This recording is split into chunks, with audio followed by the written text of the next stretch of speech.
Sejam todos bem-vindos ao Sol Nobre do município de Ribeira Brava. Agradeço desde já a vossa presença e foi nosso intuito, e até no âmbito de uma parceria que tivemos com a Câmara da Vidigueira, no nosso aniversário do Conselho, falar sobre uma pessoa importante e foi alguém que lutou para que a Ribeira Brava, no fundo, subisse à categoria de Conselho. O Visconde Herédia, e por isso tentamos, hoje, nesta tarde de sábado, convidar aqui umas pessoas para termos aqui umas conversas informais. Ninguém vem para aqui fazer nenhuma palestra, mas umas conversas sobre o Visconde da Ribeira Brava. Tenho cá o Dr. Rui Raposo, que é o Presidente da Câmara da Vidigueira, o município em que o Visconde foi Presidente de Câmara lá. Trouxe com ele a Doutora Rosa, que é uma técnica do município na área da História. Tenho aqui o Dr. Mário, que está, no fundo, tem a Quinta do Carmo, que foi a residência do Visconde na Vidigueira.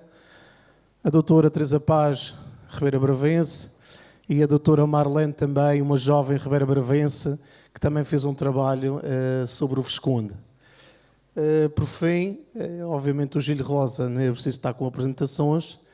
Quero agradecer a todos a presença e obviamente eu estou cá só para esta breve apresentação, porque obviamente não vou falar sobre o Visconde, mas porque tenho aqui pessoas que estudaram e fizeram trabalhos de investigação sobre ele, por isso não vou estar a falar sobre isso, venho cá também para o ver, mas vamos também iniciar com um pequeno vídeo que nós temos sobre a história da Ribeira Brava e fala sobre, no âmbito da história, do papel do Visconde. Vídeo algo que foi no âmbito de um projeto que estamos de interesse turístico, o nosso projeto de interesse turístico do Conselho, em que tem também este pequeno vídeo sobre o Visconde. Por isso vamos passar e depois a seguir ia passar o microfone ao Gil Rosa e o Gil Rosa, entretanto, a seguir fazia aqui a moderação destas conversas.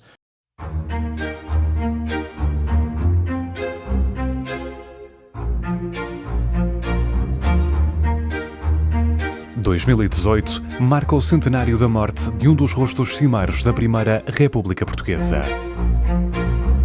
Francisco Correia de Herédia, natural e primeiro Visconde da Ribeira Brava, deixou um legado incomparável e ainda hoje significativo na Vila Costeira madeirense, tendo-se assumido como um dos políticos mais proeminentes do processo republicano português. Filho de António Correia de Herédia e Dona Ana de Herédia, nasceu a 2 de abril de 1852, na Ribeira Brava. Numa educação condizente com os preceitos de uma família burguesa, terá frequentado o Liceu do Funchal, antes de enverdar pelo curso de Letras da Universidade de Lisboa, certamente influenciado pelo papel político ativo do pai, conselheiro régio de Dom Luís I e morgado de Nossa Senhora da Apresentação. Casou em Lisboa com Joana Gil de Borja de Macedo e Menezes, proveniente de uma família rica de Portel, com quem teve 3 filhos, António, Francisco e Sebastião. Em 1871 foi agraciado por Dom Luís I com o título de Visconde da Ribeira Brava, primeiramente atribuído ao pai, que abdicou em favor do filho, já com provas dadas em prol da coroa portuguesa. O seu percurso político em Lisboa iniciou-se em 1879, após ter sido eleito deputado pela Madeira.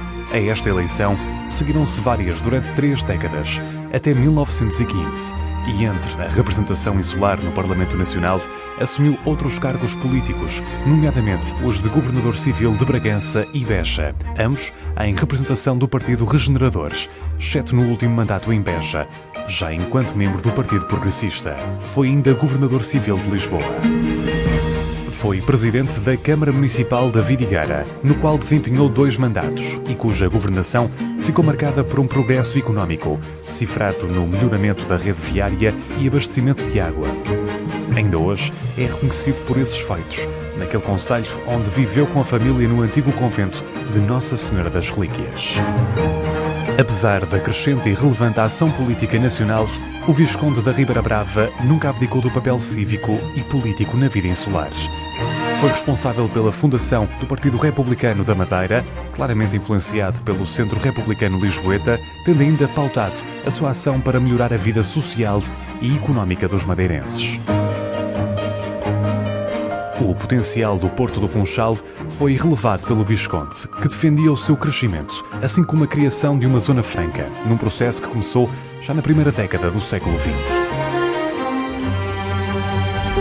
Assim como na Vidigueira, Francisco Correia de Herédia apostou na melhoria da rede viária da ilha, com a construção de novas estradas. Implementou também um sistema de iluminação a gás na cidade do Funchal.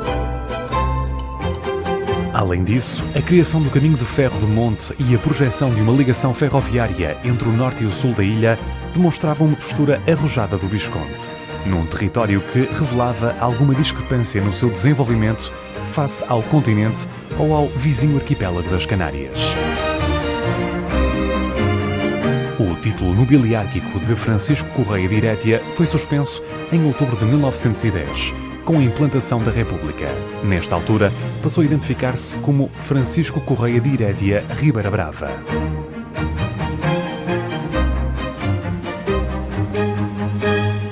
Com a criação da Junta Agrícola da Madeira, em 1911, foi possível canalizar investimento para uma renovação do terrado agrícola insular, promovendo a substituição da cana-de-açúcar pela videira de produção do vinho Madeira, produto da excelência para a exportação nacional e que atraía investimento estrangeiro. Potenciou a diversificação do trabalho agrícola, sobretudo no contexto da Primeira Guerra Mundial, tornando a ilha mais autónoma, embora nunca autossuficiente em termos alimentares. Outra das conquistas de Herédia foi a instituição de um regime laboral baseado num horário de 8 horas de trabalho. Um dos traços mais marcantes da ação de Francisco Correia de Herédia foi o desenvolvimento das levadas da Madeira para fins turísticos e hidrológicos, como o fornecimento de água à agricultura, numa atuação condizente com a de seu pai, um dos promotores da construção da levada do Rabassal, em 1857.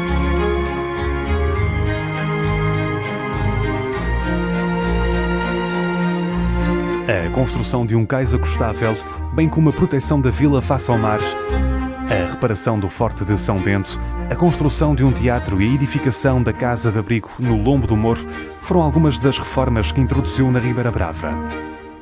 Elevada a conselho a 6 de maio de 1914, também graças à sua influência política. Desde 1982 que os espaços do concelho estão instalados no antigo solar dos Herédia, respeitando assim a memória histórica desta singular figura ribeira-bravense. Preocupado com o analfabetismo, que ainda se manifestava em grande dimensão na Madeira, Francisco Correia de Herédia empenhou-se na construção de escolas, fomentando a adoção de um novo sistema de ensino. O desporto também foi uma área à qual se dedicou, tanto na prática como na sua promoção, criando infraestruturas que ainda hoje são referência na ilha. O adro da Igreja Paroquial da Ribeira Brava é ainda hoje conhecido como o Ténis. A história releva ainda a responsabilidade do Visconde na fundação do Clube Desportivo da Ribeira Brava e do Clube Naval Madeirense, assim como na promoção de diversas atividades desportivas, como os torneios de espada, tiro ao alvo, jogos de futebol, golfe, hipismo e vela. O gene desportista do Visconde acabou transmitido aos descendentes, que se destacaram internacionalmente.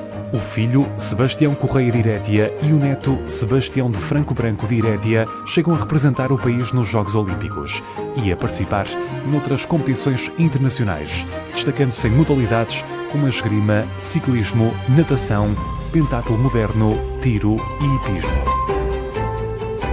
Também os seus netos revelam alguns feitos, designadamente na vela e na espada. A neta, Maria Luísa Correia Herédia, foi a primeira mulher a integrar o Conselho Técnico do Comitê Olímpico Português, tendo colaborado na revista Stadium, defendendo o desporto feminino. A atuação de Francisco Correia de Herédia atravessou o oceano, e interferiu no desenvolvimento e alteração do panorama político do continente, através da participação nos movimentos revolucionários, como a chamada Intentona do Elevador da Biblioteca, em janeiro de 1908, quando conspirou na revolta falhada contra o ditador João Franco. Dias depois, ocorreu o assassinato do rei Dom Carlos e do infante Dom Luís, um acontecimento pouco clarificado pela história e sobre o qual não há provas do envolvimento de Herédia, apesar das acusações por parte de partidários da monarquia que tudo fizeram para incriminar o Visconde e outros dissidentes. Como membro do Partido Republicano, Francisco Correia de Herédia manteve-se como opositor da ditadura a quem imputava responsabilidades da profunda crise política e social que o país atravessava. Por isso, a 5 de outubro de 1910, marcou presença na Praça do Marquês de Pombal, defendendo as cores da República.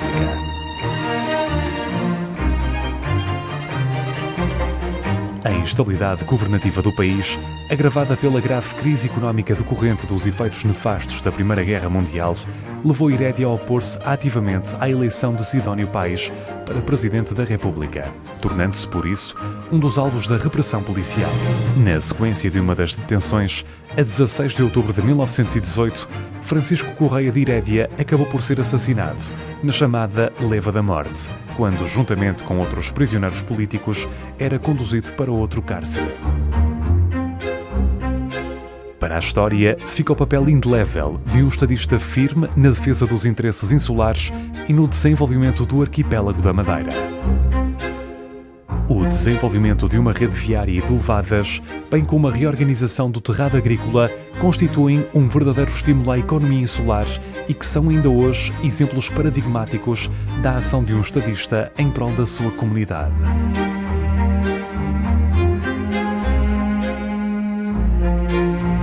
Enquanto os homens participavam em diferentes tipos de torneios potenciados pelo Visconde, de forma a torná-los mais fortes e preparados para as adversidades da Primeira Guerra Mundial, a Viscondessa da Ribeira Brava mobilizava as mulheres portuguesas num movimento de solidariedade criado em 1916, a Cruzada das Mulheres Portuguesas, face à necessidade de recolha de alimentos para as tropas.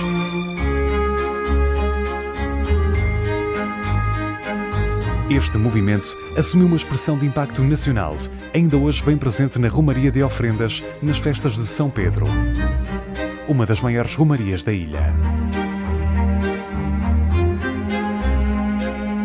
Mais de um século após o seu falecimento, o contributo de Francisco Correia de Herédia está ainda bem patente na Ribeira Brava, graças ao legado que deixou, bem como ao esforço que demonstrou pela luta dos interesses dos seus residentes.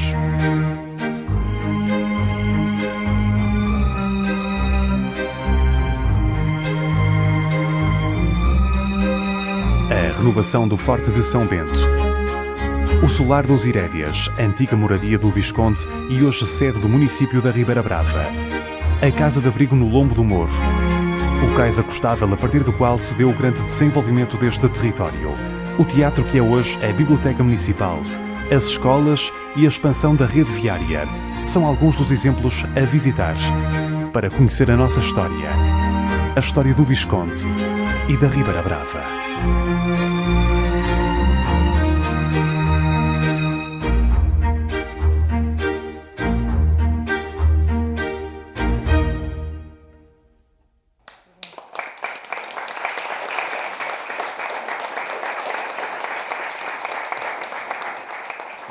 Vamos dar início então aqui à nossa conferência. Vamos ter aqui as intervenções dos oradores que estão aqui ao meu lado direito e esquerdo. Mas antes disso gostava de dar a palavra aqui ao Presidente da Câmara da Vidigueira, que naturalmente também tem muito a dizer sobre esta pessoa, este político que se calhar faz-nos falta eventualmente ou fazia-nos falta nos dias de hoje. Muito boa tarde a todos. Começar por cumprimentar o excelentíssimo Sr. Presidente e os vereadores e todo o público aqui hoje e começar por dizer que é uma honra estar aqui e agradecer naturalmente o convite que o Sr. Presidente nos fez para podermos hoje estar convosco a falar de Francisco Correia de Herédia. Eu não vou entrar nesse mesmo tema, até porque com os ilustres oradores que nós temos aqui hoje, de certeza, e não tenho dúvidas nenhumas que saberão muito mais do que eu, quero só dar aqui uma ou duas notas, falar um bocadinho do município de Vidigueira, que é isso que também gostava de apresentar e de falar convosco. como já pudemos perceber, não é? E nesta excelente apresentação, Vidigueira foi o primeiro presidente da Câmara Municipal. Logo deixa uma fasquia muito alta para quem vem de seguida. E nós tentamos sempre, de alguma forma, ir superando sempre essa mesma fasquia e como disse muito bem, às vezes é necessário aquele tipo de pessoa, como foi o Visconde, em que ainda hoje, numa oportunidade que tive no diário aqui do Diário Notícias, e uma das perguntas foi essa, se eu achava que fazia falta homens como o Visconde. Eu disse que sim, e se encontrava aqui algumas semelhanças, ou se havia algumas semelhanças na altura em que ele foi presidente e hoje, em termos políticos, as semelhanças elas acontecem, elas são as mesmas e a vontade é igual. Eu dizia isso mesmo, embora os contextos sejam muito diferentes, mas a vontade que nós temos em fazer e melhorar as condições para a população, isso não tenho dúvidas. Vidigueira tem sido um território também de ilustres personagens. Vasco da Gama, ele próprio, este ano, em 2019, assinalamos os 500 anos do Condado de Vasco da Gama. Vasco da Gama foi ele conde da Vidigueira também. Também nos deixou uma grande herança que nós tentamos sempre preservar, divulgar e dar a conhecer. O Visconde da Ribeira Brava, com obras notáveis, a água canalizada, o edifício dos Passos do Concelho e toda aquela dinâmica que ele conseguiu implementar em todo o território, entre outros, que nós vamos sempre tentando, de alguma forma, promover, divulgar este pequeno município que se situa entre o Baixo e o Alto Alentejo, faz fronteira até entre o Alto e Baixo Alentejo, um território com 314 km², 6.000 habitantes e 14 adegas que produzem vinho para o mundo. Vidigueira é conhecido pelo vinho, naturalmente é o pilar da economia, o mais forte é o vinho, mas além disso nós tentamos, e a política e a vontade que nos trouxe, e que estou no primeiro mandato, é promover, divulgar aquele território cheio de potencialidades. Não só o vinho, como também temos o nosso património arqueológico e temos no concelho as ruínas romanas de São Cocofate, não sei se alguém já ouviu, mas é uma vila romana com 2000 anos e são únicas no mundo pela sua forma como estão edificadas, com um primeiro andar. Tentamos divulgá-la também. Essa vila romana traz-nos uma herança que nós hoje estamos com uma candidatura a património cultural e imaterial da humanidade, que é o vinho de talha. Ainda hoje se produz um vinho de talha, que é um vinho natural, da mesma forma como os romanos faziam, e por isso tentamos sempre, de alguma forma, entre outras potencialidades, temos as laranjas da Vidigueira, que são muito conhecidas no Brasil, não são as do Algarve, são as melhores, são as da Vidigueira, mas no Brasil fala-se muito da laranja da Vidigueira, o pão da Vidigueira, que teve uma fama enorme e que neste momento nós estamos também, de alguma forma, a trabalhar para conseguir salvaguardar ainda as padarias mais antigas e a tradição do pão, que já deu também fama, e por isso, não me querendo alongar muito mais, porque não viemos falar de Vidigueira, trouxe um pequeno vídeo, porque as imagens valem sempre mais que 1000 palavras.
vamos então continuar na Vidigueira, não é? Vamos dar a palavra agora ao Mário Silva, que tem a particularidade de, nesta altura, ser, digamos, o titular, o dono, não é? De onde viveu Francisco Rei de Herédia. Vamos então à sua intervenção. Boa tarde a todos. Estar nesta sala, no Salão Nobre da Câmara Municipal da Ribeira Brava, é como sentir-me em casa, porque o environment, a decoração, o estilo, lembram, de facto, o mesmo aspecto, o mesmo estilo, que, de facto, o antigo convento Nossa Senhora das Relíquias tem hoje. O convento Nossa Senhora das Relíquias foi um convento até 1834 e em 1841 foi adquirido por Dom José Gil Borja Macedo e Menezes de Portela. A filha de Dom José Gil, Dona Joana Borja Macedo e Menezes, que é a senhora Viscondessa, casou com Francisco Correia Herédia e o casal passou a residir no antigo convento, entretanto transformado em residência. Eu ia pedir para avançarem 2 slides.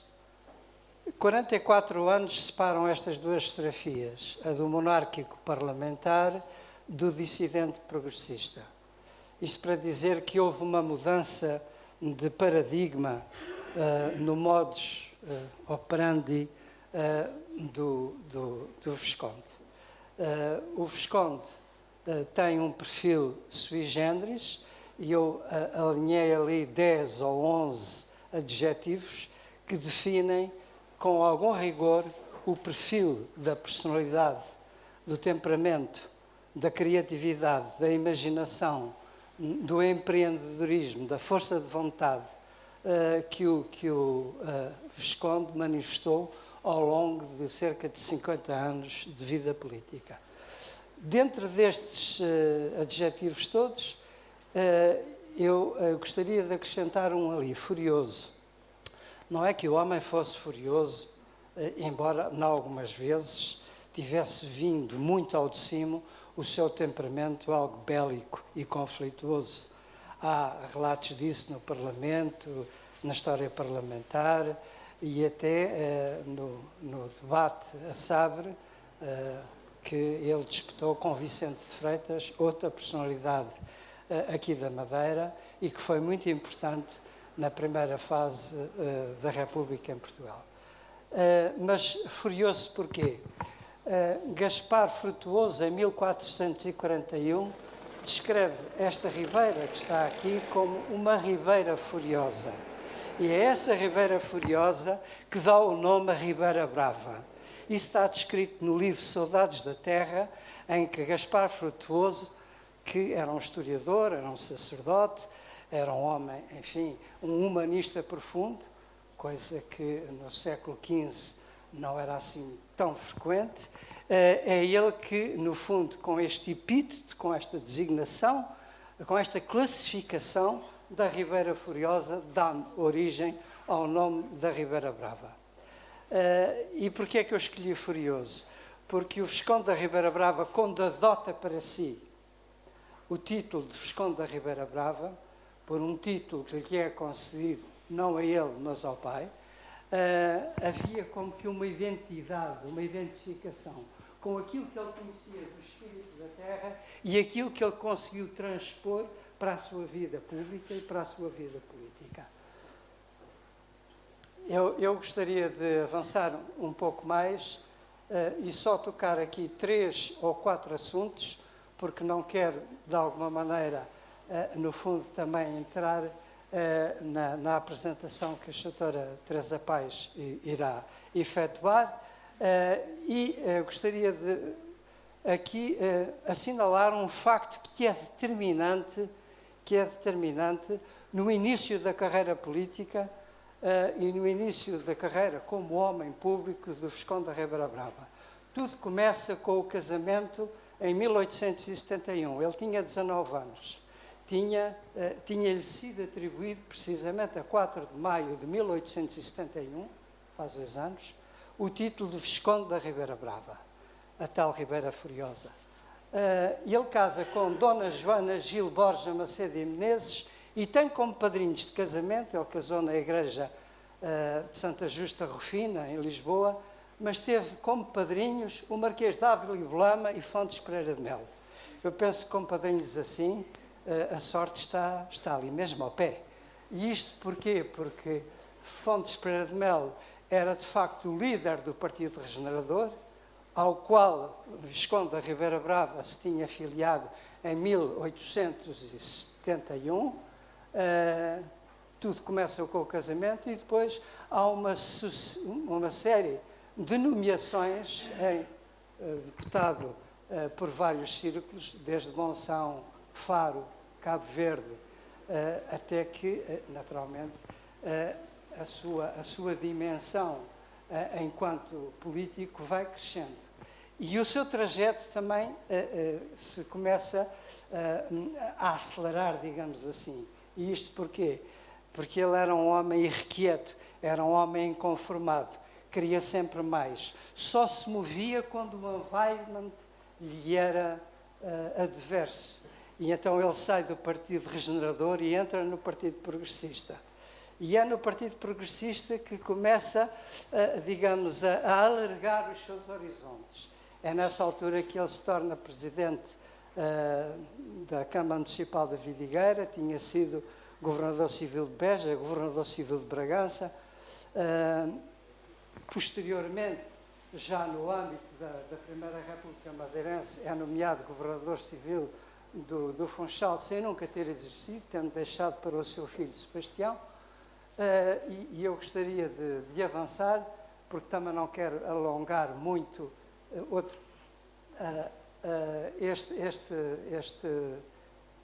esta introdução, dizer que o parlamentar monárquico, até o político dissidente, não passa só por um caminhar, por um percorrer todos os partidos que à altura existiam no espaço político, na transação da monarquia para a República. Portanto, temos o Partido Regenerador, temos o Partido Progressista e depois, em 1905, ele é o dissidente progressista, juntamente com o Alpuim, e forma a dissidência progressista, porque é aí exatamente que começam as sementes da ação revolucionária que culmina com a implantação da República em 1910. Mas ele vai mais longe.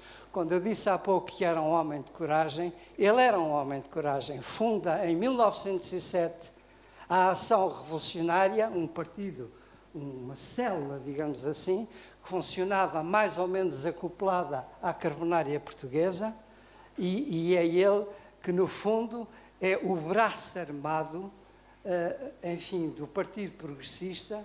Talvez haja aqui um exagero em envolver o Partido Progressista nessa fase, numa ação armada, mas não há dúvida nenhuma que, se há o golpe do elevador, que se há a implantação da República e que se há, de facto, o quebrar com a metodologia tradicional de avançar em política, no contexto da época, se deve definitivamente à ação de Ribeira Brava. Eu gostaria só de passar para esta imagem. Aquele senhor que está na bicicleta é o Sebastião de Correia Herédia, na casa da Vidigueira. Sebastião de Correia Herédia foi o filho dele, foi governador civil do Funchal, e só referir um último aspecto que me parece importante. Um homem desta dimensão, um homem que viveu toda a sua vida à frente do seu tempo, era um empresário notável. As conservas, os automóveis, os vinhos, o conjunto de infraestruturas económicas e de obras públicas que ele criou, quer na Vidigueira, quer, de facto, aqui na Ribeira Brava. Bom, vamos abreviar, eu poderia dizer ainda mais algumas coisas. Passa para o último slide, se faz favor.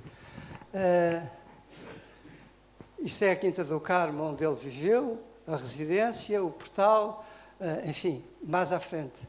Pronto. A 18 de outubro de 1918, tal como já aqui foi referenciado, acaba a vida de um homem que costumo dizer que as pessoas morrem como vivem. Ele, de facto, foi um homem muito à frente do seu tempo. Na leva da morte, aceitou-se uma vida que ainda poderia dar muito à democracia. E, de facto, ele foi vítima, naquele momento, do pimentismo, do sidonismo, e acaba com um tiro na testa e degolado à beira da rua Vítor Corda, na Lisboa, um dos homens que mais contribuiu decisivamente para a implantação da República e por um voltar de página para uma época de democracia que, felizmente, nós conseguimos reconquistar em 1974.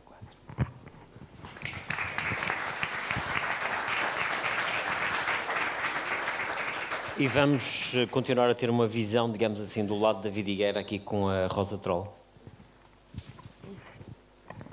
Deste homem que o Dr. Mário acaba de falar, nós ficamos com uma obra na vidigueira. Portanto, o Sr. Visconde acaba por ter dois mandatos como Presidente da Câmara Municipal da Vidigueira, entre 1890 e 1892, mas a sua aproximação à vida política local começa logo em 1889. Ele começa a aproximar-se da Câmara, a fazer propostas para a criação de uma escola de vinhos, da criação de uma confederação também de viticultores na Vidigueira, de que assume a presidência, e a conseguir conquistar a simpatia do Presidente da Câmara e dos vereadores, e acaba por representar o Conselho também na Confederação Regional dos Viticultores do Alentejo.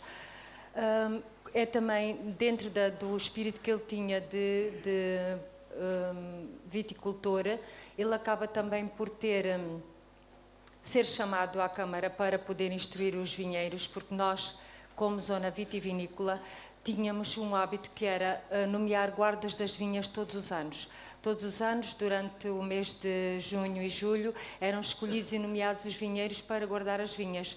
As vinhas tinham a sua produção, era preciso cautelar que ninguém roubasse, que ninguém destruísse, e eram nomeados todos os anos. Com o surto da filoxera a chegar ao Alentejo e a dizimar as vinhas, era necessário instruir os vinheiros para poderem dar os sinais de alerta caso detectassem míldio ou outras doenças da vinha que fosse preciso tratar. Nesse sentido, ele acaba por ter um papel muito importante, porque vai instruir e cria na Vidigueira um centro de combate à filoxera, com um viveiro de cepas americanas e também os produtos para tratamento profiláxico da filoxera. Ele aí faz uma aproximação e vai conquistar mesmo a Câmara em 1890. Em 1890 ele é nomeado, toma posse a 2 de janeiro e juntamente com um conjunto de homens que o apoiavam, que partilhavam dos seus ideais, das suas causas, toma posse da Câmara. O que é que ele vai fazer? Logo no início, portanto, e sinal de quem estava atento e de quem tinha percebido o que é que realmente era necessário para aquele Conselho, logo a 16 de janeiro apresenta um relatório do Estado do Conselho com todas as obras que ele entende que são necessárias de fazer. O abastecimento de águas, a criação de chafarizes em todas as freguesias do Conselho, a remodelação dos espaços do Conselho, que ele usa uma expressão muito curiosa, que é esta enxovia que por ironia se chama Passos do Conselho, quando propõe que precisa de uma remodelação, o matadouro, os lavadores públicos em Alcaria, Vila de Frades e Vidigueira, que são Alcaria um lugar do Conselho e Vila de Frades é uma freguesia do Conselho da Vidigueira, a pescadaria, o açougue, a praça para os produtos destinados ao consumo público, as vias públicas, que ele entendia ser uma mais-valia, as estradas e a criação de uma estrada de circunvalação em Vidigueira, que seria uma estrada que iria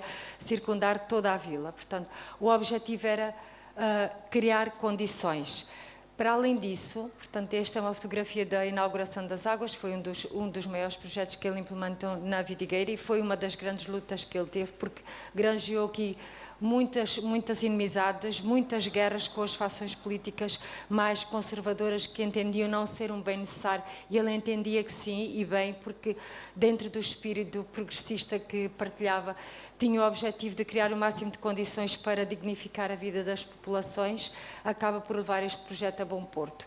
Para além disso, também na área da administração, ele propõe a remodelação dos serviços públicos, propõe o recenseamento da população em idade escolar para que todos tivessem a oportunidade de aceder ao ensino, propõe a distribuição de materiais escolares e de vestuário e de outros bens às crianças carenciadas para que pudessem frequentar a escola, propõe ainda que tivesse a oportunidade também de ter aulas de ginástica dentro do espírito desportista que ele sempre teve e que se veio a comprovar ao longo da sua vida. Portanto, é um homem que vai desenhar aqui todo um conjunto de tarefas e de trabalhos a desenvolver no Conselho para que se alcançasse algum desenvolvimento. Ele consegue, no primeiro mandato, realmente concluir o abastecimento de água à vidigueira.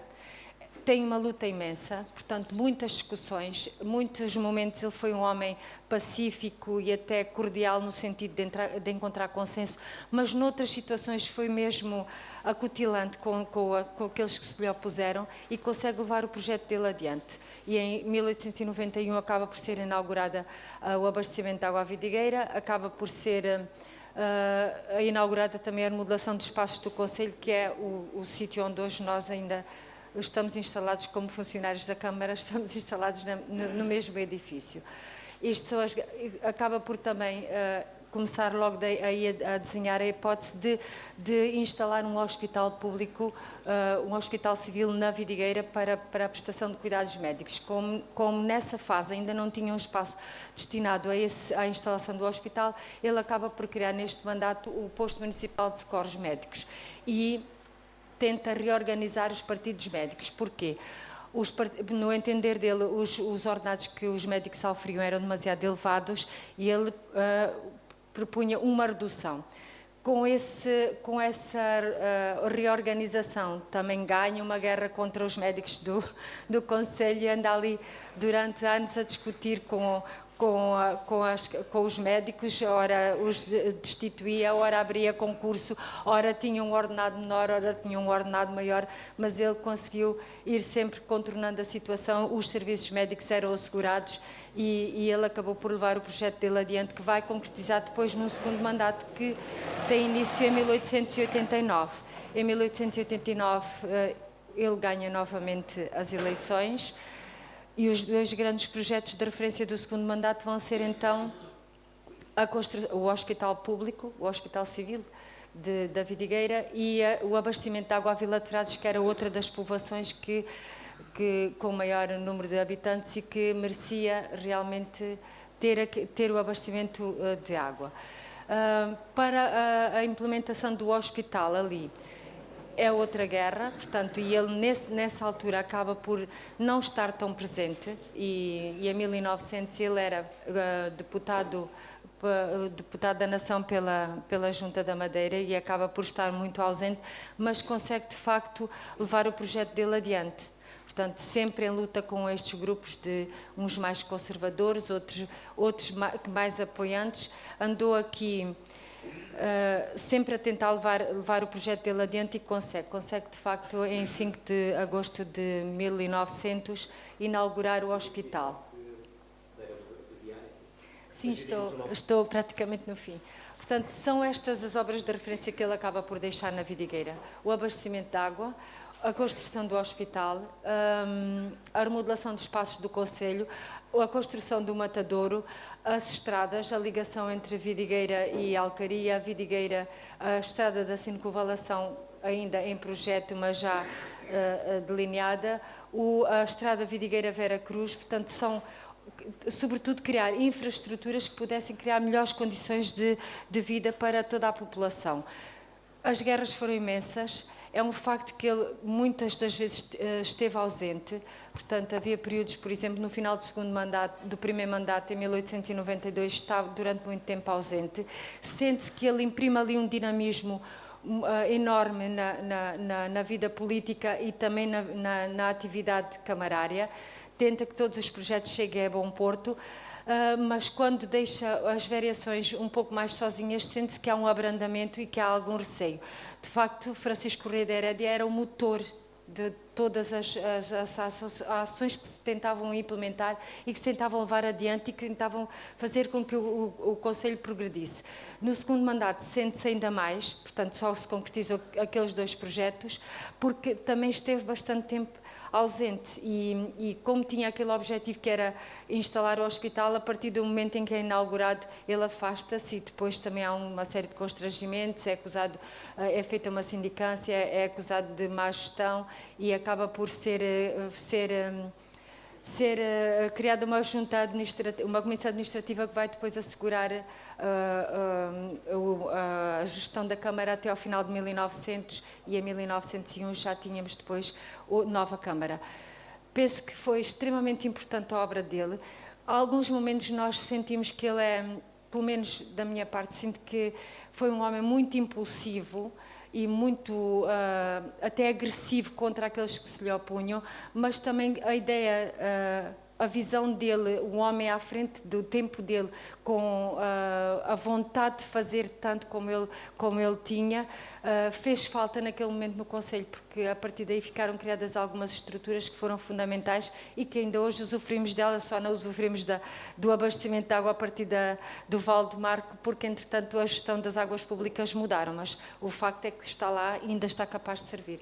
Penso que foi este o contributo que eu dei para o nosso Conselho. Muito obrigado também. E agora, Teresa Paz, para, de certa forma, continuarmos a olhar para o perfil político, digamos assim, de quem estamos aqui a falar.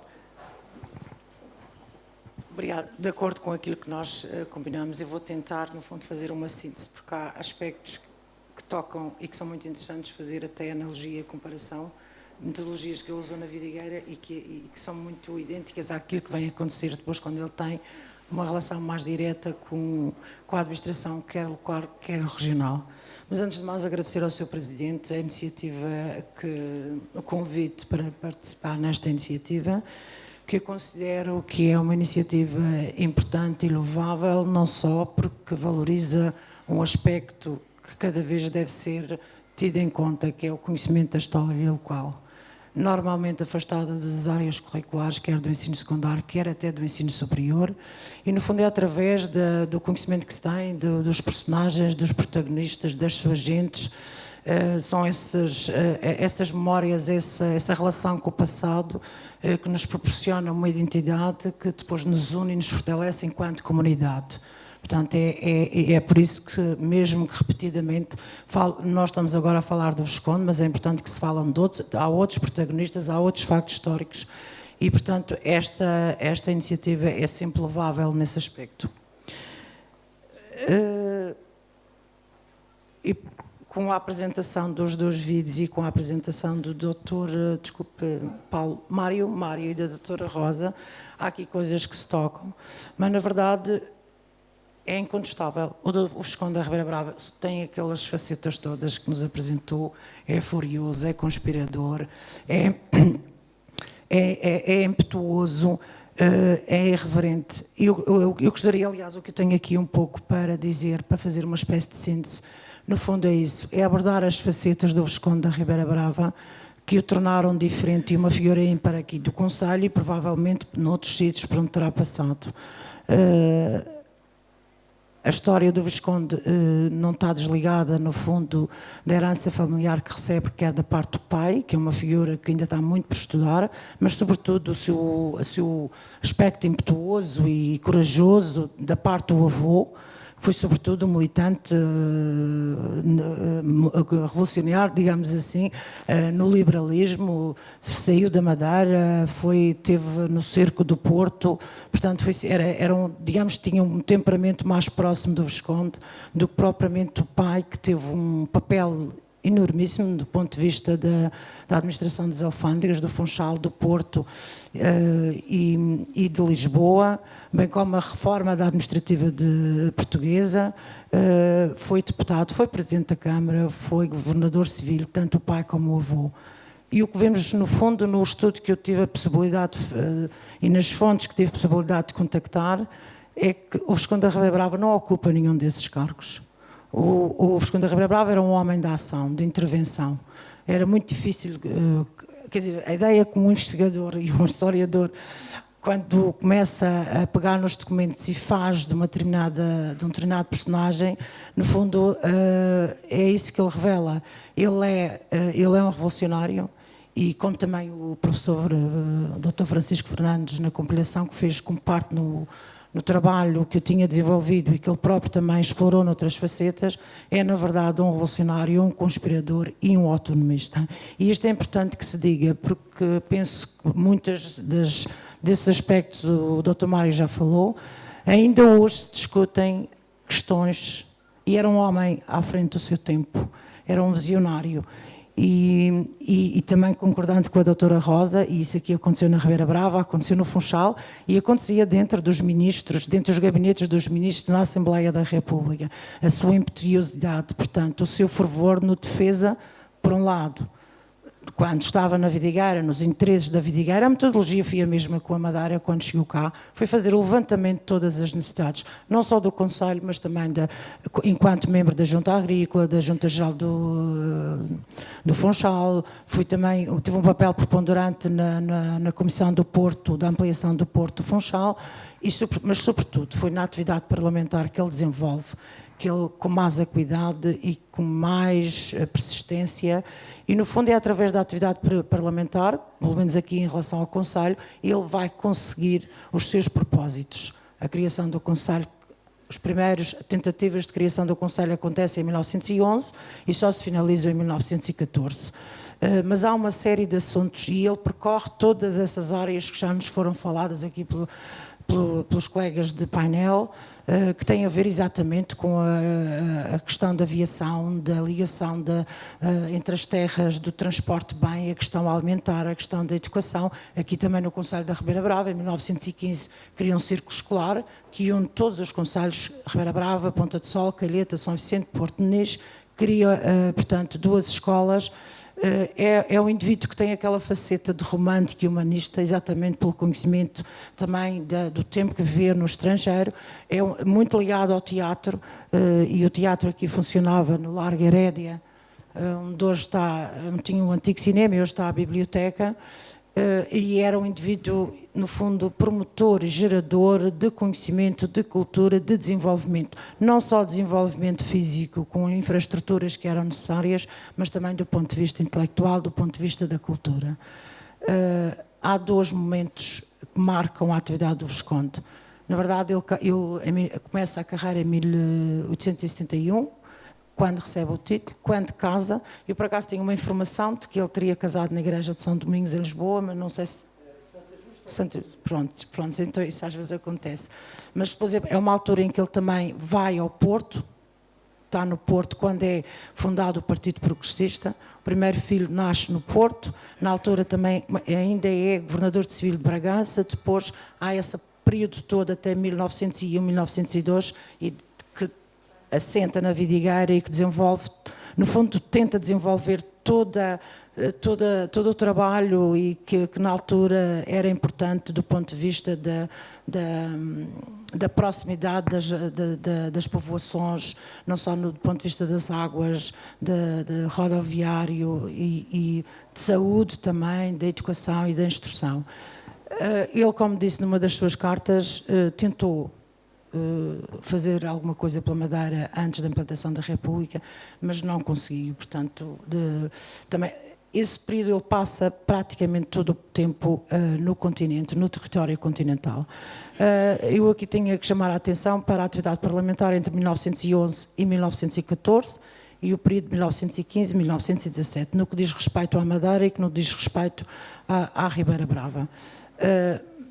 Mas o Visconde da Ribeira Brava era difícil nós sabermos onde é que ele estava, porque eu tinha aqui acesso a atas da Junta Geral, em que ele estava presente em reuniões da Junta Geral, e no pouco tempo depois estava em Lisboa, metido num movimento conspirativo, era preso, e portanto, quer dizer, a mobilidade daquele personagem, daquela figura, é uma coisa que até dificulta o trabalho, digamos assim, a sistematização do trabalho do investigador. Portanto, ele andou cá e lá permanentemente, quer como fazendo parte de órgãos de políticos, mas sobretudo com assento parlamentar. E, na verdade, ele na Assembleia da República, antes, portanto, já como elemento da dissidência progressista, que se radicaliza muito no país a partir de 1907, há uma emboscada ao presidente do governo, João Franco, que se tinha tornado num ditador, em que ele, portanto, a dissidência progressista são um conjunto de 13 personagens que se separam do Partido Progressista e constituem um movimento, mas com propósitos já muito próximos dos republicanos, e na verdade eles, naquele período que antecede a implantação da República, eles conseguem ser mais conspiradores e mais revolucionários e mais corajosos, mais atrevidos também do que propriamente muitos republicanos. Ele, por exemplo, faz uma emboscada com José de Alpuim e outros republicanos quando João Franco chega a Lisboa, vindo do Porto, é preso na sequência desse movimento, que foi fortemente reprimido, com feridos e mortos. Depois, nos dias seguintes, já vemos-lo em comícios com Manuel da Arriaga e outros republicanos a defender a República. E há aqui uma questão que é uma questão que às vezes levanta alguma polémica, que ele é criticado por ser incoerente. Na verdade, ele, enquanto monarca, cumpriu com aquilo que era os propósitos da monarquia, teve sempre uma relação muito amistosa e muito próxima com a família real, não só ele como os filhos, e o quero depois focar na questão do regicídio e da prisão da biblioteca, exatamente pelas histórias, que são as histórias muitas vezes não documentadas, mas que nos ajudam a contextualizar determinados factos. E, portanto, era um indivíduo que estava sempre irrequieto, conspirando no bom sentido, procurando sempre o melhor. Em relação à Madeira, quero realmente focar a faceta da autonomia, porque muito antes, já antes do Visconde, havia vestígios da história e nos documentos de que havia alguma movimentos que tendiam, no fundo, a reclamar junto do continente e do governo e do governo central a necessidade de uma autonomia mais organizada e mais abrangente que pudesse resolver os problemas difíceis que existiam, quer na Madeira, quer nos Açores. Mas ele foi realmente, ele hoje a gente vê-o defender a Zona Franca Industrial, vê-o reclamar e escrito, quer nos documentos, nas entrevistas e nas cartas, a injustiça que é o envio permanente de 2/3 dos impostos que a Madeira paga e gera para envio para o continente, sem que haja da parte do Governo da República uma intervenção em termos de melhoria na região e nas zonas rurais. Portanto, hoje há assuntos que ainda hoje são tratados, são reclamados. Esta relação difícil que há entre o poder político regional e o poder... não é, portanto, já vem dessa data. E há outro aspecto que ele teve um papel relevante. Só para concluir, teve um papel relevante que foi, logo no início da legislatura, em 1911, tentar acabar com aquilo que ele considerava que era um cancro e que era a colonia, o sistema de colonia. Ele tentou, por vários projetos de leis, acabar com essa lei, mas teve uma forte resistência, não só cá, mas também lá, por parte de políticos do Partido Regenerador e mais conservadores, que foram alterando significativamente e propondo alterações à lei e, de certa forma, tiraram-lhe a eficácia que ela poderia ter. No entanto, tentou conseguir alguns aspectos que melhoravam a relação, no fundo, entre o colono e o senhorio. E para terminar, dizer que ele foi um revolucionário na segunda tentativa malograda para implantar a República, juntamente com Afonso Costa, do Partido Republicano, e um grupo de dissidentes que, mercê das suas condições financeiras e também da sua rebeldia, mas isso já era não sei se podemos falar nisto mais tarde, se calhar, no fundo, para explicar um pouco o contexto desse movimento que tinha a montante, digamos assim, uma prisão de inúmeros republicanos e que só por uma mera sorte é que poderia vingar. Isto é 1908. E porque Afonso Costa não deu sinal às forças e às tropas sem que João Franco fosse preso, isso tardou e acabou por, depois, a polícia, desconfiando do movimento anormal que existiu ali no elevador da biblioteca, prendeu Afonso Costa, Ribeira Brava e José de Alpim e Egas Muniz. Isto é importante porque eu defendo, comprovadamente, quando se fala no Visconde da Ribeira Brava como autor do regicídio, é um disparate completo e uma questão anacrónica, porque ele está preso na cadeia quando isso acontece. Tudo bem, podia não estar fisicamente ligado e ter tido a conspiração. Mas o que se vê na altura, na imprensa nacional, era a discussão acesa entre a disputa político-partidária, era de tal ordem que todas as histórias eram válidas. Circulou panfletos anónimos nas ruas de Lisboa, morte aos sanguinários, Ribeira Brava, Egas Muniz e Afonso Costa, assassinos de El Rei, não podendo formalmente acusar o Visconde da Ribeira Brava porque estava preso, então foram buscar o nome do filho mais novo, Francisco Correia Herédia, e foi a rainha, Dona Amélia.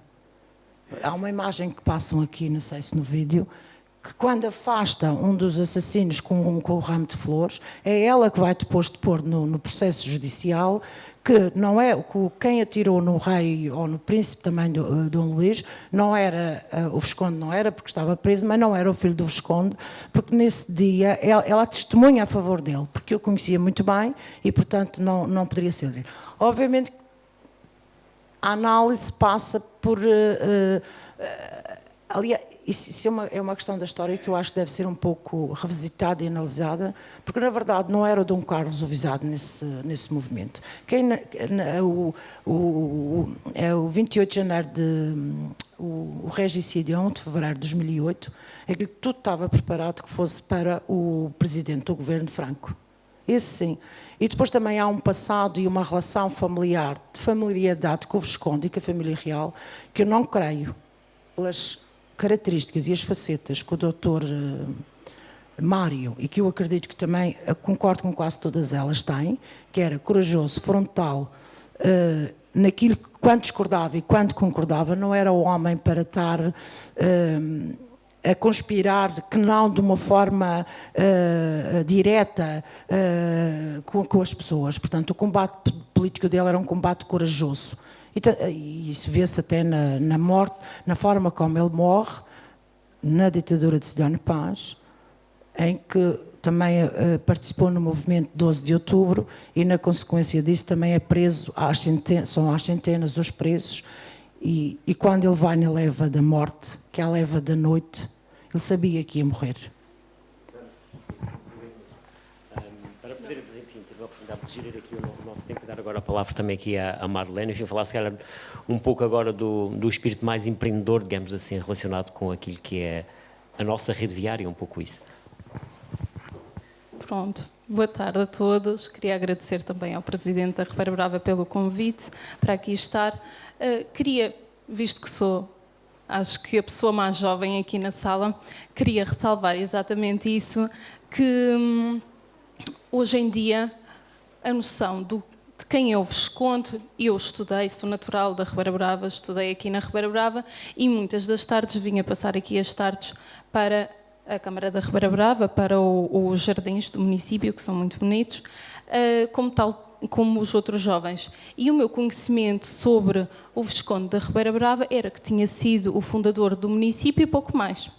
Pronto, e foi exatamente na elaboração da minha dissertação de magistrado que tive a oportunidade de cruzar-me novamente com o Visconde da Ribeira Brava. E a minha inquietação estava a ler As Ilhas de Zarco, que muitos de vós devem conhecer, que é uma obra muito importante sobre a Madeira, e li a seguinte citação, que passo a citar: As principais vias de comunicação de turismo construídas durante os últimos 50 anos não fogem, em parte, ao plano rodoviário traçado com tanta amplitude e previdente largueza de vistas do Visconde da Ribeira Brava, estudado tecnicamente por Francisco Júnior. E foi através desta citação que a minha curiosidade se aguçou.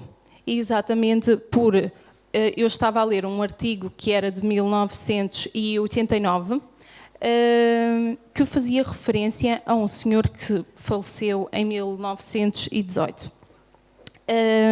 E é esta versatilidade, quando me apresentam um homem visionário que conseguiu prever uma rede de estradas para os 50 anos depois, porque esta citação remonta para 1960, diz-me muito sobre um homem de ação, um homem visionário como era o Visconde da Ribeira Brava.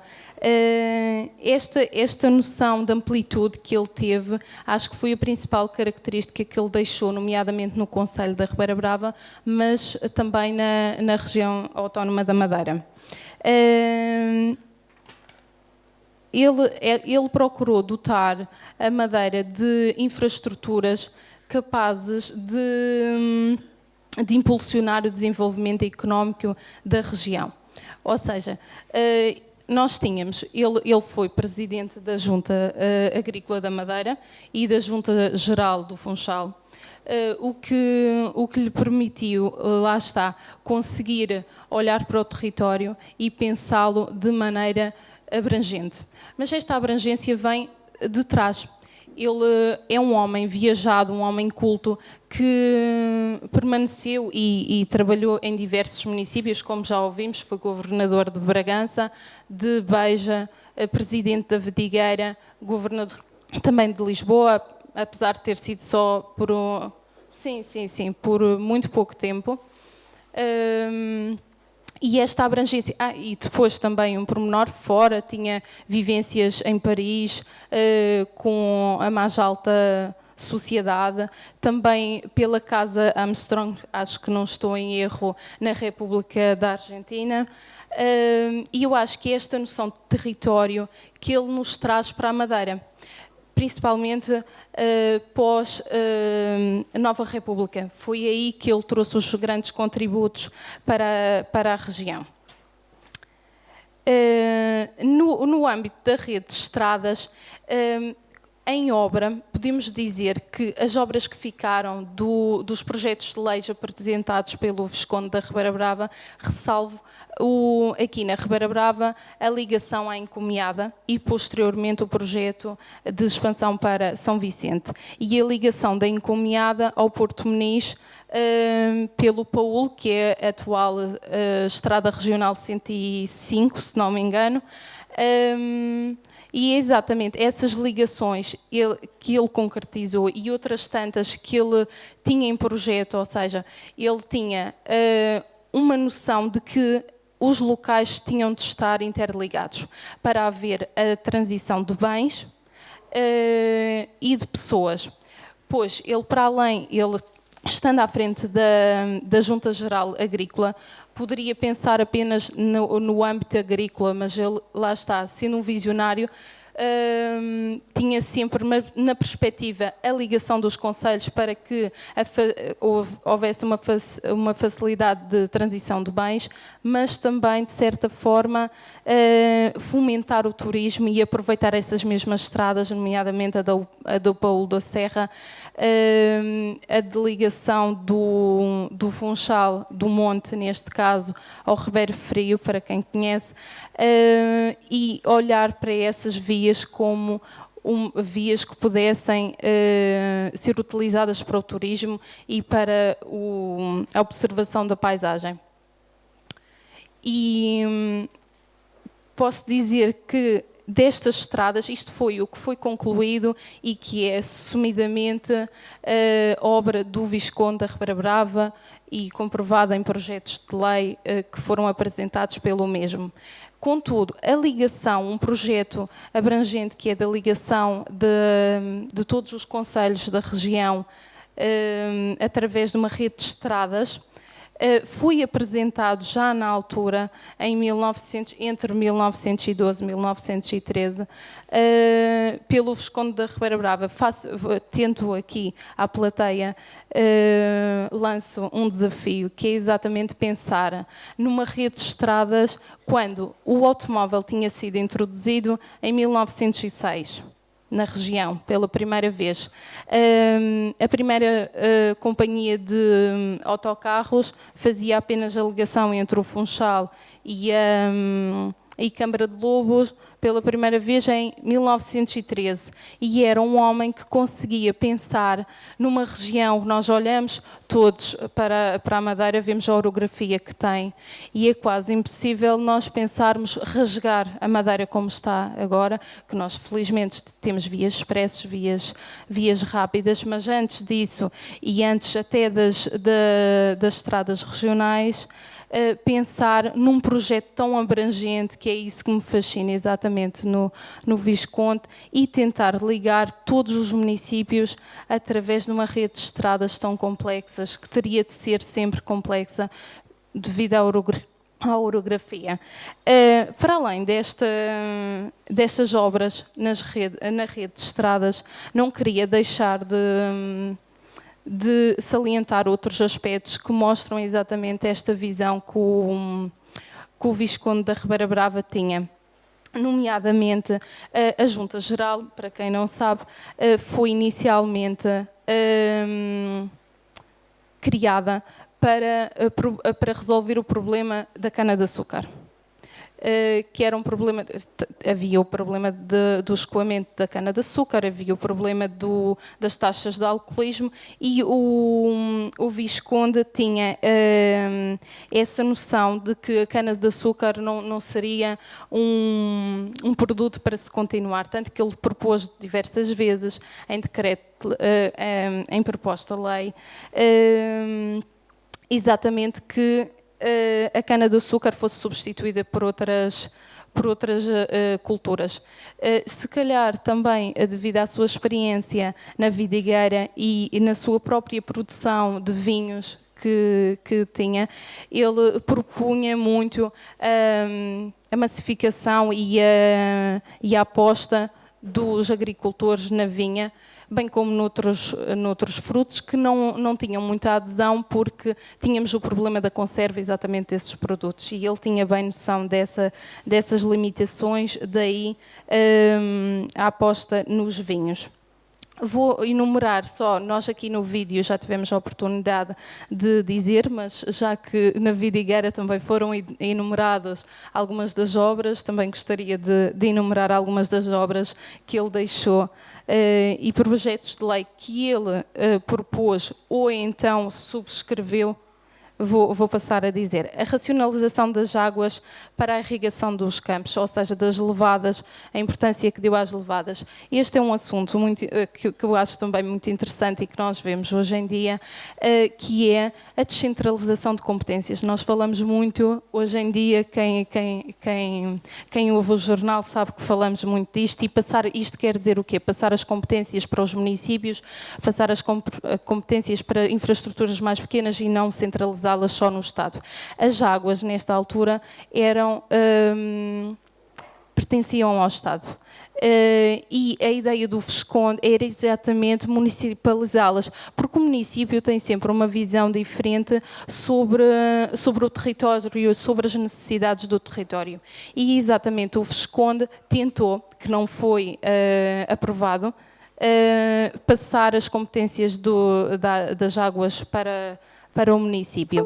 Mais tarde voltou novamente a propor, mas desta vez para passar para a Junta Geral, Junta Agrícola da Madeira, que conseguiu, aí sim passou para as competências da Junta Geral, mas lá está, esta noção também volta a focar de visionário, de que havia uma necessidade de descentralizar competências, também acho fabuloso, e de ressalvar para os dias de hoje, que é uma tentativa, estamos agora em 2019 a tentar fazer isto, e muitas vezes que não conseguimos. Aqui os senhores presidentes de Câmara hão de saber, como eu, que isso acontece muitas vezes.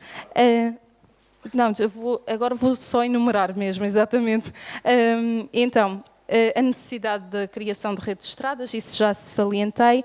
Depois, uma das questões que ele também se debruçou muito à semelhança do que fez na Vidigueira foi exatamente uma tentativa de diminuir a taxa de analfabetização da população. Estamos a falar de uma população, 90% da população era analfabeta, e lá está a tentativa em diversos projetos de lei que também foram reprovados. Ele mesmo diz num deles que acha impossível, que nem precisava sequer de estar a mostrar razões para que fosse preciso fomentar o ensino e criar escolas, mas mesmo assim, para alguns deles, não era preciso este fomento das escolas, e ele lá está, tinha essa visão de que era necessário o fomento e a instrução da população para que se pudesse ter uma região e conseguir progredir. Depois, no outro ponto, também temos, como eu fiz, a contextualização da situação da Madeira a nível da rede rodoviária, que era incipiente. Os portos representavam, nesta altura, a única maneira de fazer esta ligação de bens e de materiais. E ele, exatamente aqui no município da Ribeira Brava, contribui para a melhoria do porto, que nós ainda temos lá embaixo, o cais.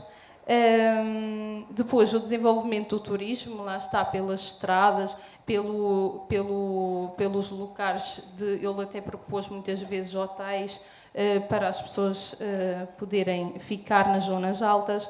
Depois, uma das medidas que eu também acho muito interessante no âmbito dos transportes, que é a área que me fascina, é a isenção das embarcações que entravam nos portos da Madeira. Ou seja, em 1880 foi criado um imposto de acostagem, e o Visconde, lá está novamente, teve a visão de que numa região insular que obrigatoriamente teriam de acostar para deixar bens e serviços, que seria muito importante que houvesse isenção, lá está, desta taxa. E foi um contributo que ele deixou nesta época para a região, que agora não é assim, mas nesta altura. Depois, o incentivo à exportação de frutas, que foi aquilo que eu falei também há pouco, da necessidade de não ser só uma monocultura de cana-de-açúcar. Também chamou à necessidade da construção de uma cadeia no Funchal. E outra proposta, também se fala muito, mesmo a terminar, hoje em dia, que é a questão da habitação, a habitação social e a habitação para famílias carenciadas. Já na altura, ele apresentou um projeto de lei ao Ministro das Finanças relativamente à construção de casas económicas, depois só muito mais tarde é que se vieram a realizar. Nós temos ali um exemplo na Ponta de Sol dessas casas económicas, na Madalena do Mar, mais precisamente. Depois, a proposta da criação do município da Ribeira Brava, sem dúvida, que foi um dos aspectos que mais marcaram a sua presença. Pronto. Obrigada.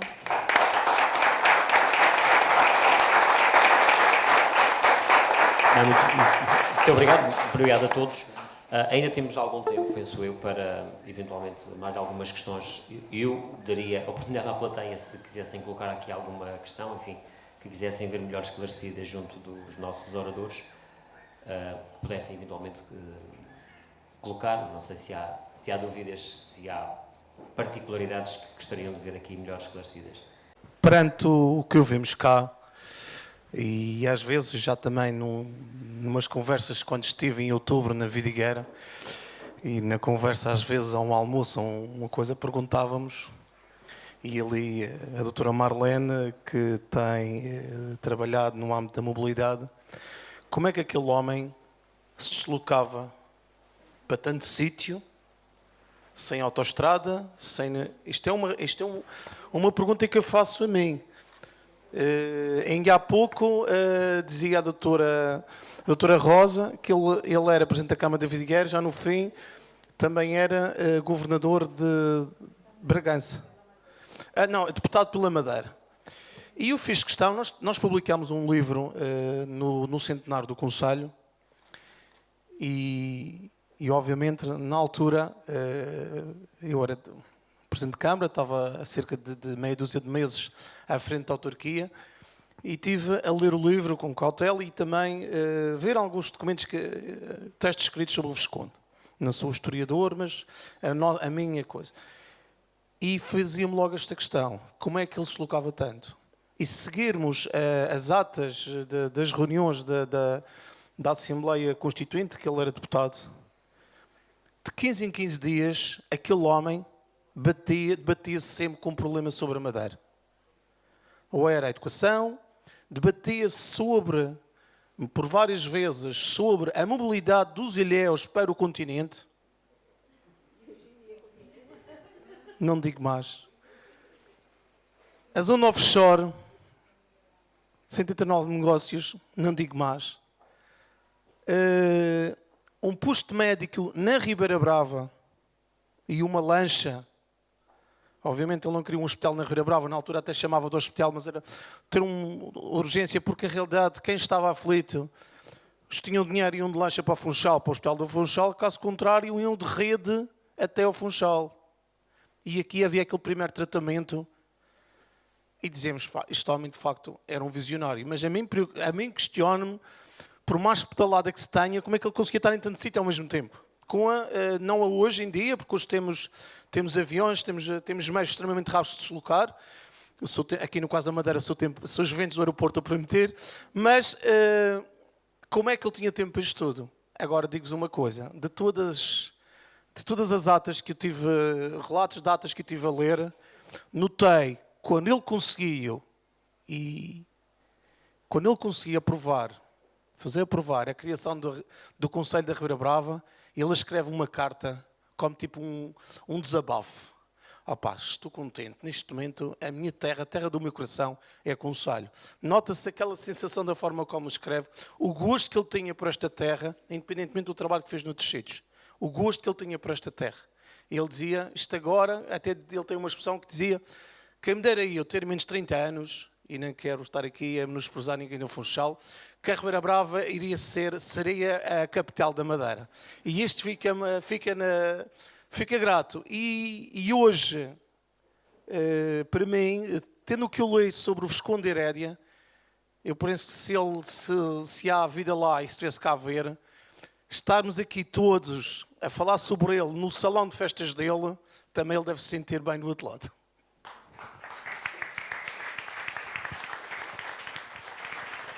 Bom, não foi propriamente uma questão, foi mais uma constatação, digamos aqui, a acrescentar aquilo que já aqui foi dito, mas eu por acaso tenho duas questões que gostava que alguns dos oradores me pudessem esclarecer, que é, nós vimos aqui o espírito empreendedor deste homem, que desenhou tantos projetos, que construiu tanta obra. Onde é que ele ia buscar o dinheiro? Não sei quem é que me pode responder.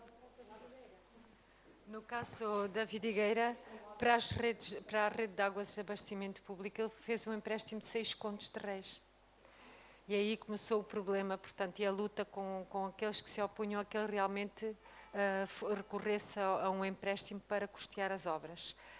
Mas pronto, acabou por ser mesmo assim, contratou com o crédito predial português, depois houve problemas com os pagamentos, houve uma série de coisas que depois não correram muito bem, mas o que é facto é que ele recorreu ao empréstimo e arranjou o dinheiro para pagar o abastecimento de água à Vidigueira. Ou seja, ele era um homem que... Ele não tinha medo, ele avançava com as propostas e tentava arranjar os meios depois, e foi isso que ele fez em diferentes situações.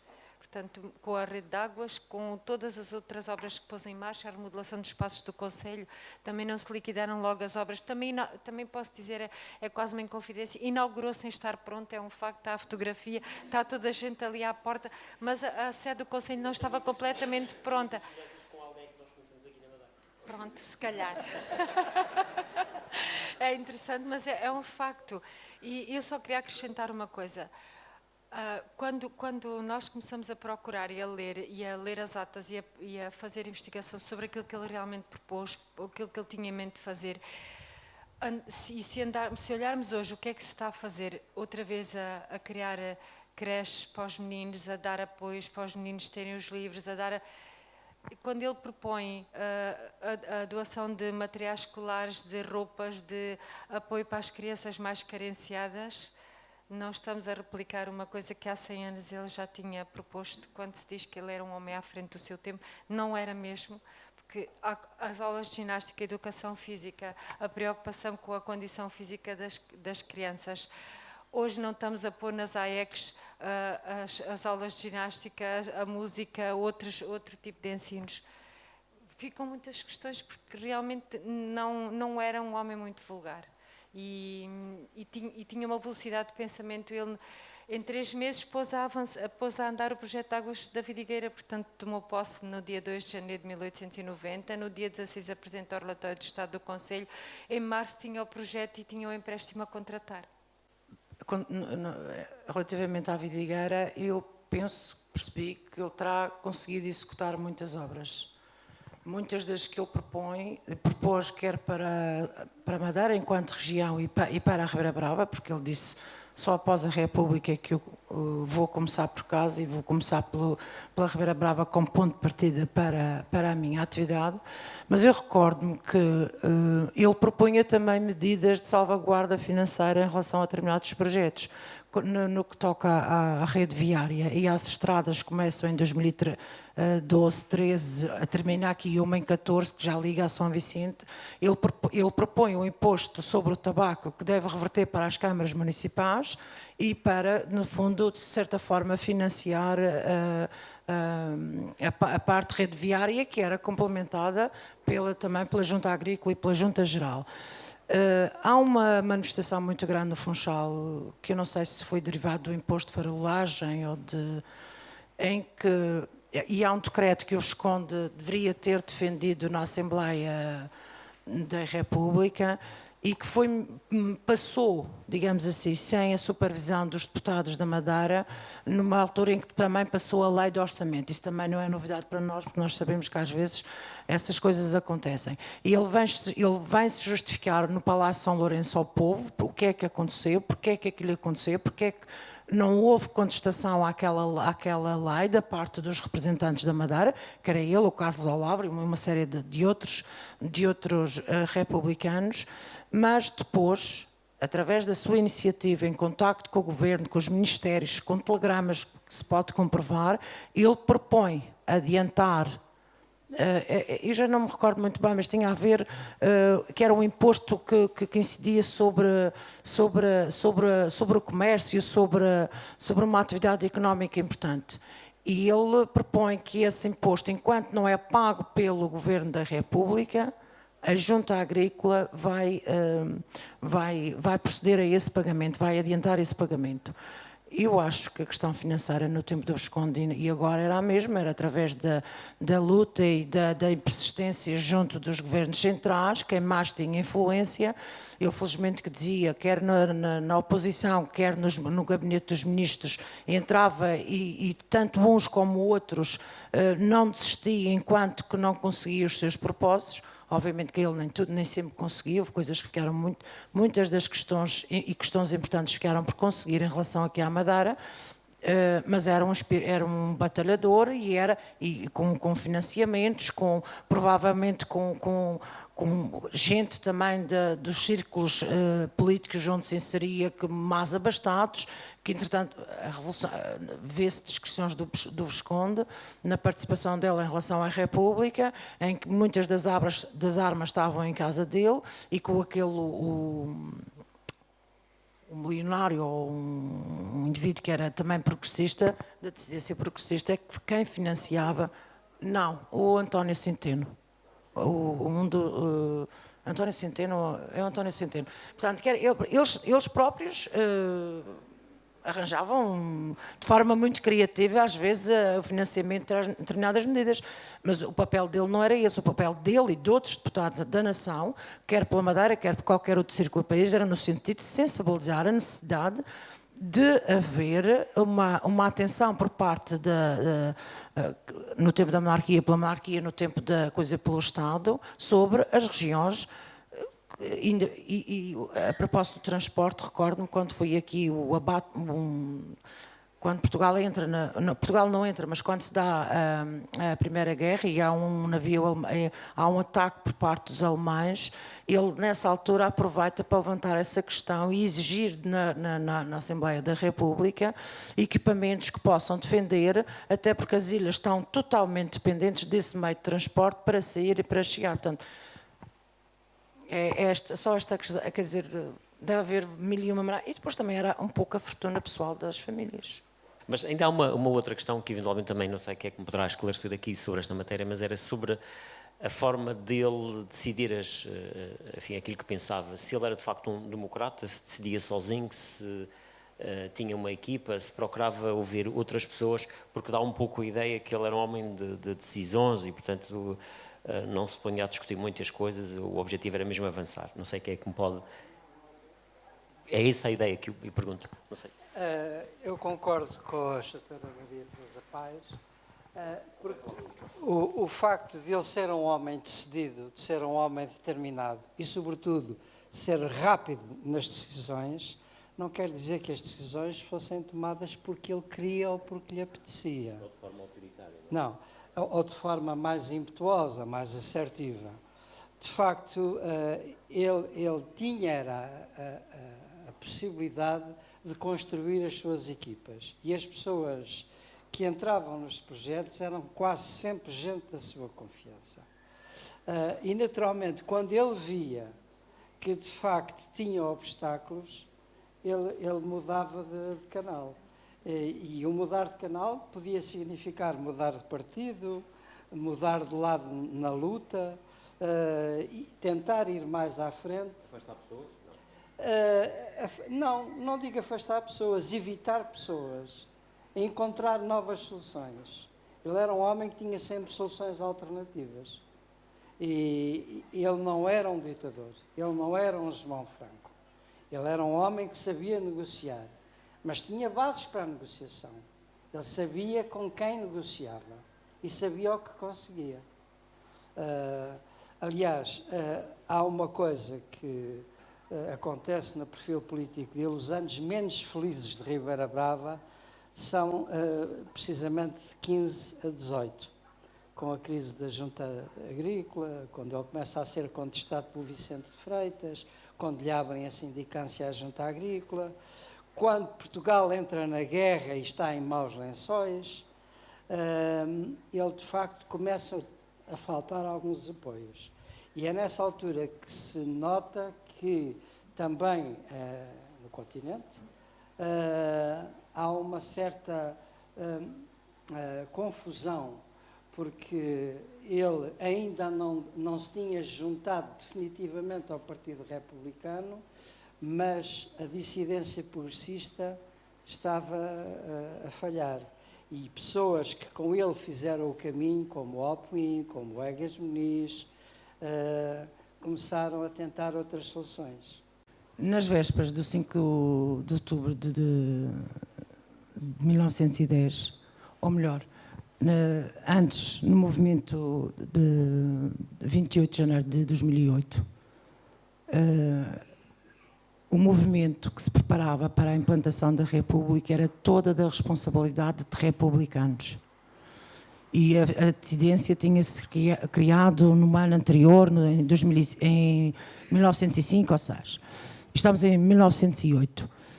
Face à prisão dos maiores responsáveis do movimento, que já aí sim já era uma tentativa de implantação da República, o Afonso Costa, que era amigo pessoal e com quem se relacionava com o Ribeira Brava, há reuniões na casa do Visconde e há cartas de correspondência em que ele fala nisso.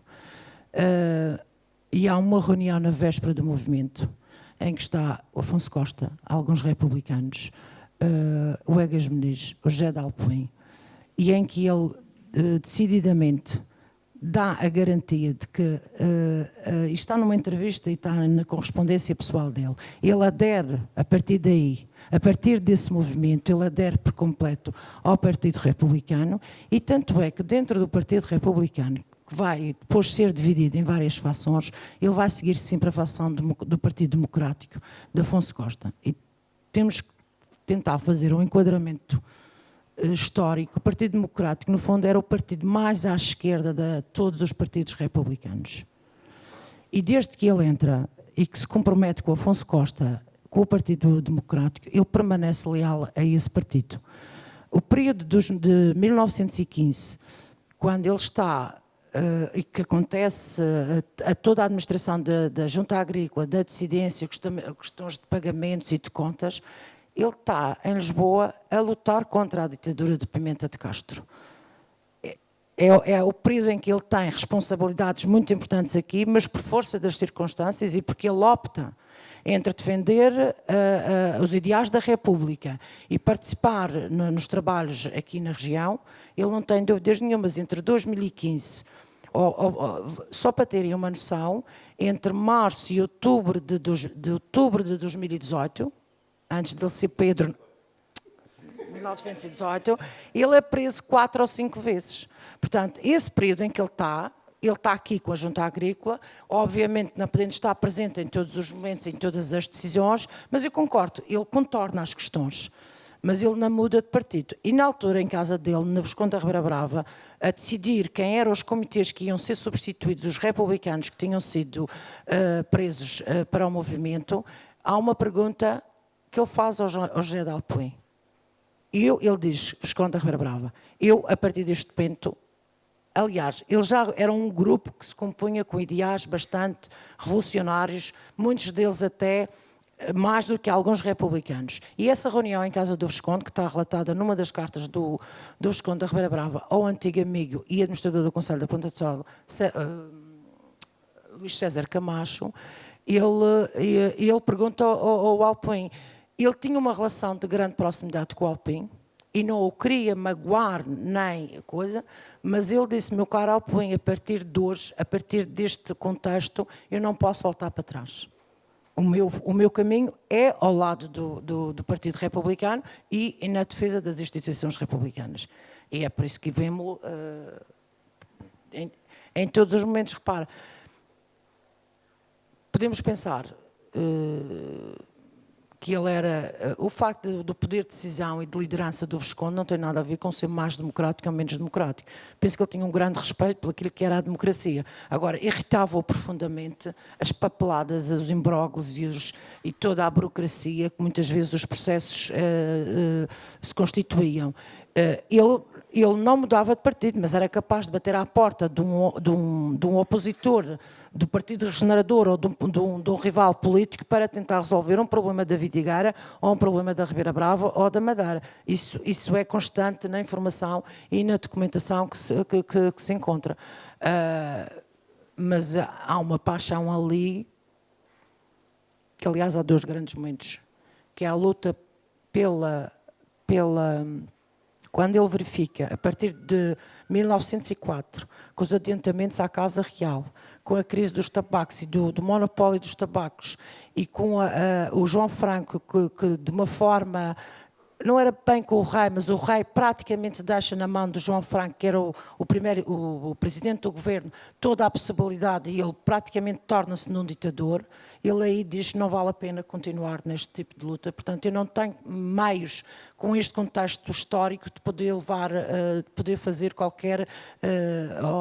aspirar a qualquer objetivo ou qualquer ideal que ele tinha. E, portanto, a aderência à República faz por aí. Com o profundo respeito sempre que ele tinha pela coisa. Mas há um dia, uma hora, na casa do Visconde, em Lisboa, aí há relatos disso, em que ele decide aderir ao Partido Republicano e confronta José de Alpuim com isso. E ele explica porque é que é, mas com uma relação sempre amistosa, porque no fundo, repara uma coisa, quando ele é preso a 16 de outubro de 1918, ele tenta... São às centenas os presos. E quando, 4 dias depois, ele transcreve, através das crónicas do José Relvas, de vários historiadores, quer até muito próximos da monarquia, quer outros republicanos, mal tinham espaço para se manter de pé, que o que queria era pedir a transferência para outra casa-mata, para outra prisão, no sentido de poder descansar. Portanto, dava a ideia de que os calabouços estavam completamente cheios de gente, eles não tinham possibilidade de sequer se movimentar, e ele tenta pedir, porque ele sofre de angina de peito, e tenta mudar da prisão onde estava. Não lhe foi concedida. Portanto, eles estiveram naquelas condições 4 dias. No dia em que é definida a leva, duas levas, quer dizer, duas transferências de presos, ele estava para ir na leva da manhã. E à última da hora foi chamado e foi colocado na leva da morte. E há um diálogo dele com outro que depois vem testemunhar numa homenagem que acontece na Assembleia da República em 1919, que é o Sá Cardoso, que vem a ser presidente do governo, em que ele diz para ele: colocaram-me na leva da noite, nós não nos voltaremos a ver, não vamos ter possibilidade de conversar. Portanto, porque ele já sabia e tentou na altura, através do Egas Muniz, que entretanto era secretário de Estado do Governo dos Negócios Estrangeiros do Sidónio Paz, e havia ali uma relação de muitos anos. Ele visitou-no na prisão e ele pediu que lhe tirasse dali, só que ele não conseguiu. Bom, e vamos ter de concluir. Se calhar os sinos é o sinal que a conferência chegou ao fim. Bom, da minha parte resta-me agradecer, penso que também da parte dos nossos oradores. Não sei se o Presidente da Câmara quer dizer alguma coisa. Mais uma vez, obrigados pela vossa presença. Um agradecimento especial a todas as pessoas aqui convidadas por terem aceito o desafio da Câmara Municipal da Ribeira Brava para fazermos esta conversa. Isto quase foi uma conversa informal. E esta conversa surge porquê? Nós, no dia-a-dia, quer na vida autárquica, quer na vida pública, temos de trabalhar o máximo que se pode no presente a pensar no futuro. Mas também nunca podemos esquecer o nosso passado, os nossos antecedentes. E o Visconde Herédia faz parte do nosso passado, da nossa história. Mas este homem tem muito mais. A dedicação em prol da causa pública deve ser algo que vai ter que nos levar até os últimos dias da nossa vida. E por isso foi uma mais-valia. Mas que isto não vai ficar estas conversas por aqui. No próximo ano nós queremos ter algo deste género sobre outra figura da Ribeira Brava, que é o Padre Manuel Álvares, que acho que é algo da nossa terra e que também temos que valorizar aquilo que tivemos de bom e o que temos de bom, e já estamos começando neste momento a tratar de contactar com pessoas sobre esta área. Aqui foi mais fácil depois de conhecer aqui estas pessoas da Vidigueira e também sabíamos que tínhamos pessoal da Ribeira Brava que tinham trabalhado muito sobre a questão da investigação sobre a vida do Visconde, mas já estamos também a planificar isto já com um ano de antecedência, porque nós podemos estar aí caladinhos, vamos anunciando isto aos poucos, mas trabalhamos com muita antecedência nas nossas atividades. Obrigado a todos e um bom fim de semana, e amanhã para todas as mães, um bom dia da mãe, um feliz dia da mãe, junto aos vossos filhos, e tenho aqui uma pequena lembrança para oferecer a cada um das pessoas que estão cá. Possivelmente até já têm exemplares, mas também a seguir estão na vossa disponibilidade de oferecer a alguém vosso amigo, se já o tem. Hugo, só faz favor.